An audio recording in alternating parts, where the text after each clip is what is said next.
understand that Al Sharpton's kids don't have to compete with the kids who come here, because it's never the kids who, understand, it's never the kids. See, this is part of the problem. It's never, ever, ever, ever, ever their kids who have to compete with people who come from desperation. You have people who will create this desperation, but they don't have to compete with it. Okay. Well, what do you mean, Yvette? I'm talking about your girl. I'm talking about your girl, Hillary Clinton. Well, what are you talking about Hillary for? Well, here's the thing. If people were really concerned about the immigrants and the migrants who show up on our borders, I've heard a lot about the Hondurans who show up on the border and how poor Honduras is, but nobody wants to talk about how Hillary Clinton helped destabilize that country.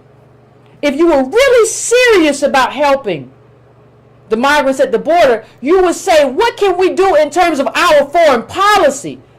If you were really serious, this would be a foreign policy discussion. That's how I know you're not serious. Do y'all want to know why we've been seeing this on the TV 24/7 for the last week and a half, 2 weeks? It's not because people have hearts. Ain't nobody got no heart. This is America. That ain't what it is. We've been seeing it because Republicans and Democrats agree. So Democrats want more brown people to be voters in their party. So they want to get out in Africa. They want more brown people. Republicans want more cheap labor. They want everything from cheap labor at the factory to cheap nannies. So you have both the elite groups of both parties agreeing that we want more migrant workers. None of these people are thinking about how that affects any American child, especially a native black American child. Nobody cares about what happens to us. No. And we don't have anybody in a position to make people care about what happens to us. So what do you mean, Yvette? We don't have anybody in a position to make people care about what happens to us. Well, let me show you something. More than half of the top U.S. tech companies were founded by immigrants or the children of immigrants. Read that one more time for yourself and your own edification, ladies and gentlemen. More than half of the top U.S. tech companies were founded by immigrants or the children of immigrants. Okay. That's big, right? Okay, look at some of the names on this list. And I'm just gonna make it bigger and then make it smaller. But let's just look at a little bit of this. Close up. Because I don't want to. Steve Jobs, the son of a Syrian immigrant. Jeff Bezos is the son of a Cuban immigrant. Google founder Sergey Brin was born in Russia. And Facebook co-founder Eduardo Saverin, Brazilian. Okay? Now understand something. Understand when you read this, understand what it means. You have to understand what it means. It means everybody else gets to come to this country. Steve Jobs was one half Syrian, right? And he got to be white. Everybody else gets to come to this country and be white. And white in this country is not a color. White in this country means you get to come to this country and just be normal. You get to come here and be normal. We don't ever get to be normal. And then somebody says, these immigrants, Al Sharpton says, they're just like us. He said that their lives, their struggle is nearly identical. Our struggle as native black DOS is nearly identical to that of the migrants who show up at the border. Let me just tell you something. The struggle of migrants who show up at the border ain't even identical. The struggle of a person from Ecuador, or a person from Honduras or Mexico or the Congo, or none of them things. Like in the Congo, they got people chopping. They had a civil war, and Honduras is gangs and all kinds of stuff, and other countries just abject poverty. The migrants who show up at our border don't even have exact stories. So how they gonna have an exact story to us? And how are you gonna put us? It's so disrespectful to put people in this country, black American, descendants of slaves, on the same level with people who are at the border coming from another country. We're citizens in this country. Do not put me in the same category as someone who is trying to come here illegally. We have parents who died in this country. We have grandparents who died in this country. Do not say that my struggle is the same. And even when you go beyond citizenship, how is chattel slavery, where African slaves were brought here? And people say, well, Yvette, they were African. No, you cannot ring that bell when you don't have access to your body. And so that's how European blood and all that. You can't unring that bell. But how do you compare a group that was brought here forcibly, sold into chattel slavery, built this country with free labor, and has had the boot of the government on its neck since we got here, to a group that's maybe escaping gang violence in Honduras or whatever? And they voluntarily running here. How do you say, well, they're nearly exactly the same? How do you say that with a straight face? What does that mean? And what you also have to understand is the fact that these people, these children, these immigrants and their children went on to become, tech leaders. What that means is that they have somebody. What it means is that these immigrants who aren't even citizens, what it means is that they have somebody. They have somebody to advocate for them at the top of the totem pole. So you're not even a citizen in this country, and you have somebody to advocate for you on that level. You have somebody to advocate for you. See, that's what would have happened for us if we had not been locked out. And we got locked out with everything. Remember, we had black businesses, and white mobs used lynching. It wasn't just Black Wall Street. It was everywhere. Read the book 1919. There was a great Los Angeles Times article about how lynchings and mob violence was used to kill black business. Understand that killed us in terms of us creating our own Jeff Bezos, because people like, well, black people need to do for self. We did do for self, and the government allowed these people to burn it down. And now after it's burnt down, you want me to compete with the children of these desperate immigrants? Bezos is Cuban, but he's seen as white. Everybody else gets to come everywhere and be seen as white. We born and raised here. We never get to come outside of what it means to be native black American and sin of flag. We never get to come outside of that. Everybody else gets to shake that off. Remember this? More Hispanics are declaring themselves white. So how does Al Sharpton get to say, well, we're the same, when these people get to come here and then after a generation or so they get to be white? How is that the same as me?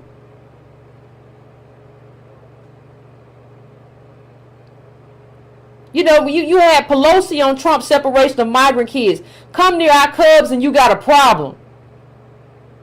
No one talks about black people this way. No one says come for our black people and you got a problem. Nobody talks about us this way. Not even our own people talk about us this way. You see Google and Facebook and the leaders of all those companies who come from immigrants, who have parents who are immigrated here. You see them standing up for us. But you don't see anybody, even our own people. Listen, black people built Al Sharpton from the bottom up. And he's not even for his own people this way. And you let him talk and you say, well, you know what? He got a point. And you don't realize he don't have a point. Nothing that he says makes any sense. Nothing. They get to come here and become white. We could be here 400 years and we don't become white, which is normal. Stop thinking of white as a color. They just get to be normal and we have to stay abnormal. And nobody cares. Nobody cares what happens to us. And y'all still letting him talk. He said we have shared experiences that may manifest itself differently. They are us and we are them. Go watch his Politics Nation from Sunday. Go watch it. And then you have the people in tech. All these immigrants from tech, when you say they are us, they don't look like us, because when you look at tech right now, especially Silicon Valley, they ain't hiring black American DOS. So how are they us? It seems to me that this whole solidarity thing just goes one way. I'm supposed to help you get at the border, but two generations later, when you become a tech billionaire, you don't think about me and you don't care about me. So, well, then you're going to have to be wherever you be. I can't be competing with that. It's just not good. It's not a positive thing for me and my people. It just is what it is. Don't feel no kind of way. Don't get your feelings hurt. See, what you have to understand, and I'm going to say this and then I'm going to go to the phones, but understand one thing for me, black people. You don't understand anything else in this life. Please understand this. Please understand this. There is no reparations if your belief is that we're just all equal. If equality and sameness,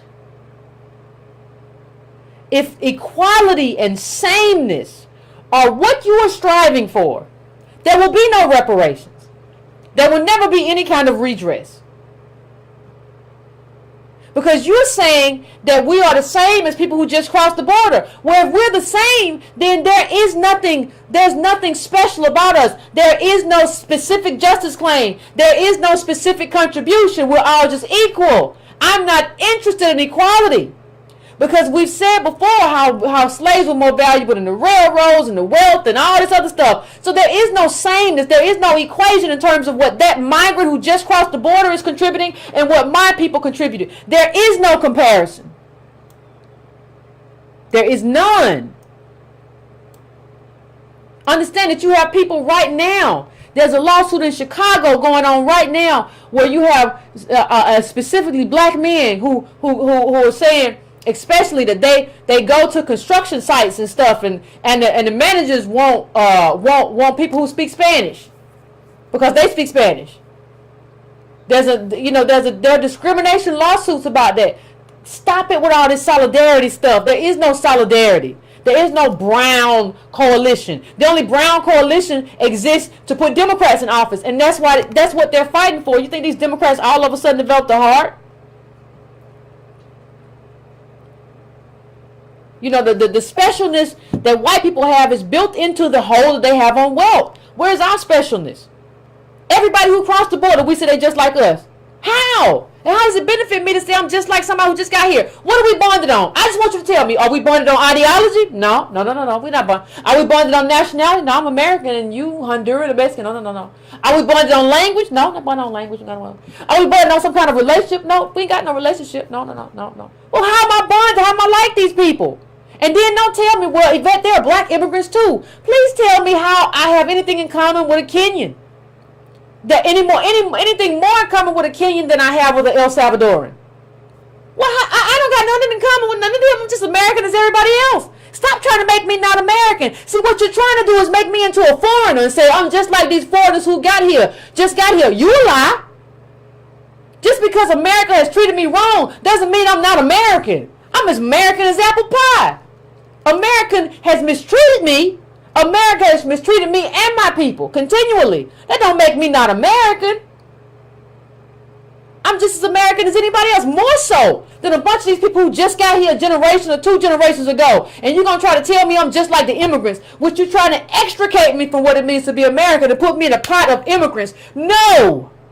And we should have been saying that. No, I'm not no immigrant who just got here. And stop trying to make me like one. We don't got nothing in common. We got parents and grandparents who died in this country, who built this country and still died in abject poverty. Our line goes all the way back. And the minute somebody brown comes to this country, you want to say I'm just like the other person because we brown. And then that person gets up and they don't do nothing for me. Yeah, we brown, but you get to Silicon Valley and you don't do nothing for me. But you want to tell me, or you a day laborer and you want to tell me, yeah. Remember that hidden video where the dude said, we're not hiring no black people. Sorry, man. That's what a Mexican migrant told, who was working at a construction site, told a black person. But you want to tell me our struggles are just alike. Y'all ought to man, come on. Give me a break. This is so transparent.